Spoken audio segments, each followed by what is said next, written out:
Good morning, good afternoon, good night, whatever time of day it is for you. I can't even get through this part. My name is Justin, KewlImp, and a whole host of other names. I did not expect to actually publish a video today. I am recording the audio for my next full video. This was just something that kind of popped up. So every hour on the hour right now, because I'm thirsty for this information so hard. I come across different things. So Ike Reviews, which is a channel where I found this. I'm going to have the original reading in there, as well as the link to the 4chan thread. I came across because of this, this lovely thing that you can see in front of you. I will have the link in the description below, but this is supposed to be the beginning story of Kingdom Hearts 4. So starting at the beginning, Quadratum is based in fact on the real world and meant to symbolize how Sora has become separated from his own reality. Quadratum will also serve similar to Twilight, but much beefier with side missions. He's basically making it Data Twilight. The original poster here. Sora will even begin to believe that this was his reality the whole time, with Kingdom Hearts reality being become much more distant and dreamlike to him. Yes, I actually believe that there's more than one reality, but this is kind of ramming it in, if you understand what I mean. Donald and Goofy are looking for help, wondering perhaps if someone in the underworld can help them. And they come across Hades with a comical fight, but a victor does not emerge, which I don't see happening because it's Hades. Hades says that it's beyond his power because his domain is out of only the Hercules world. And that's questionable. Back in Quadratum, Sora's forgotten about all of his Kingdom Hearts adventures, truly believing it was just a dream and this was his reality all along. After spotting Strelitzia, memories of his time with Kairi and his own friends come flooding in, and he's reminded of what he did and how he did it, causing extreme anguish as he tries to hopelessly call upon the Keyblade. Dark energies surround Sora as passerbys begin to notice, take out their phones. Sorry, I'll get through this. We see Riku leave the portal atop a nearby building, cursing himself for being too late. Drat! Who knew interdimensional travel was so difficult? Sora, the unique situation, having a powerful Keyblade wielder, this distress in the real world begins to create cracks in reality. And dark energy flowing from the dark side we see in the teaser trailer. Cracks in reality removed to prevent spoilers. This is not a Ventus situation. Sora soon regains his ability to wield the Keyblade once again. Later in the story to reveal to be possible cross borders of all time once the worlds were broken and you fight the dark side and Riku joins you halfway through. After the battle, Sora takes a look around and sees the collateral damage and cries on Riku's shoulder as he tells him it wasn't his fault and that it was all a part of his plan. As he tells him it wasn't his fault and that was all a part of their plan. See, bad writing, 110%. Sora begins to ask what he meant, but soon Quadratum is bombarded by lasers from Imperial ships. And Riku and Sora are surrounded by stormtroopers. But they're saved, by Donald and Goofy suddenly entering the scene and knocking them all out. Any number of people that Donald and Goofy can just kind of arbitrarily knock out, it's going to be not enough to actually scare Sora and Riku. Sora is happy to see them, but wonders how they made it. Goofy explains, which it probably wouldn't be Goofy, that Hades gained the power to send them to the afterworld. Actually used afterworld, right? After the cracks in reality began to form, and it allowed Hades' power to extend the afterworld to all realities. Sorry about the coughing. The gang then begins to pilot starships and stops the invasion by flying into the mothership and blowing it up thanks to Donald's mysterious hunches at what they needed to do. After saving Quadratum, Autopilot brings them to the Star Wars planet you see in the trailer. That's going to be the, not the planet, the moon of Endor. You see in the teaser, and they dick around helping rebels and Wookiees. I don't watch Star Wars. I don't know. Okay, he actually puts that in there. Riku's not with them anymore. He took his own starship somewhere else.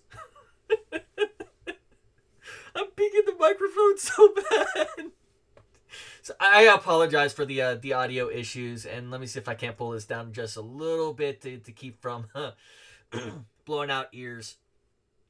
Eventually, Sora, Donald, and Goofy come face to face with Darth Vader himself, who explains himself to the gang. Darth Vader explains how Keyblade wielders are the most powerful and good-hearted member of each world every 100 years in order to prevent conflict from whenever they enter said worlds. When Darth Vader was Anakin, he was chosen of his world, who got informed by Keyblade wielders of their existence and the existence of many other worlds. Sorry. I can't read this in a serious face. Anakin then used his knowledge as Darth Vader to research a way to get the power for his own, trying to use the Force to enter other worlds. He explained how he never had success until recently, when he sensed the power of the Keyblade all those years ago to be close, since Quadratum is similar to the Star Wars universe. Sora is in close proximity to Darth Vader's world, and the power of the Force sensed him out. He then used the power of the dark side to shortly corrupt Sora from beyond the world border, allowing him to succeed and break the world's borders entirely. Angered by this revelation, Sora and the gang fight Darth Vader, only to be forced into a loss in gameplay. That's going to be in cutscene, not in gameplay. Darth Vader tries to further corrupt Sora. His heart holds strong. Darth Vader reveals it turns his attention to Donald, who senses to be strong with the Force. Donald is seen to be falling to him, but Sora and Goofy can save him.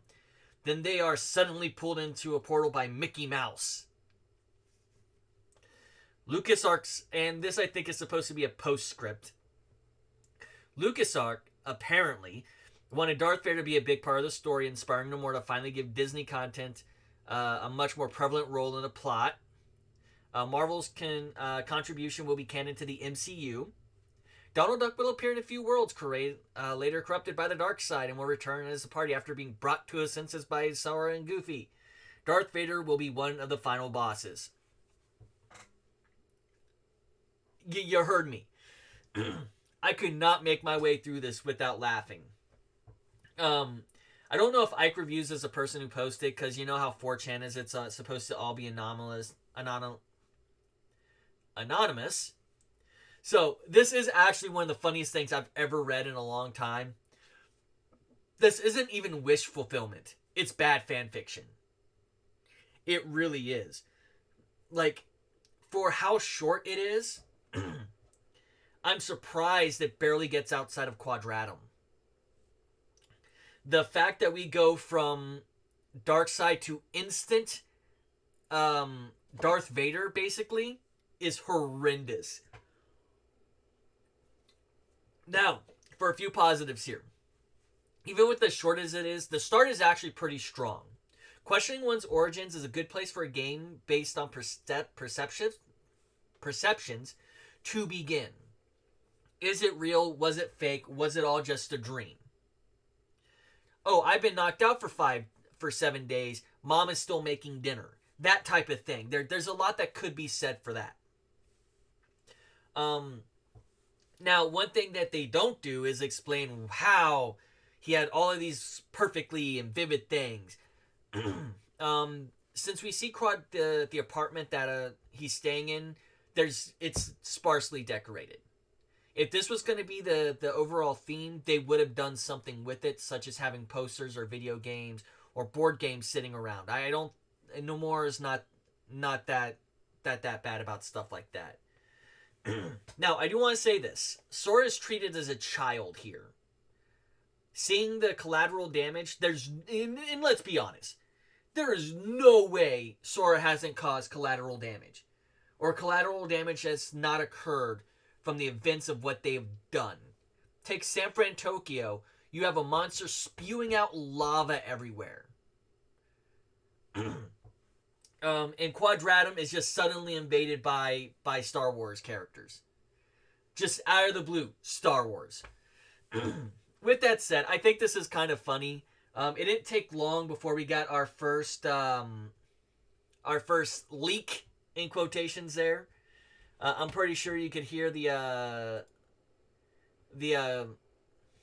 quotations around my voice, and without even needing to see me.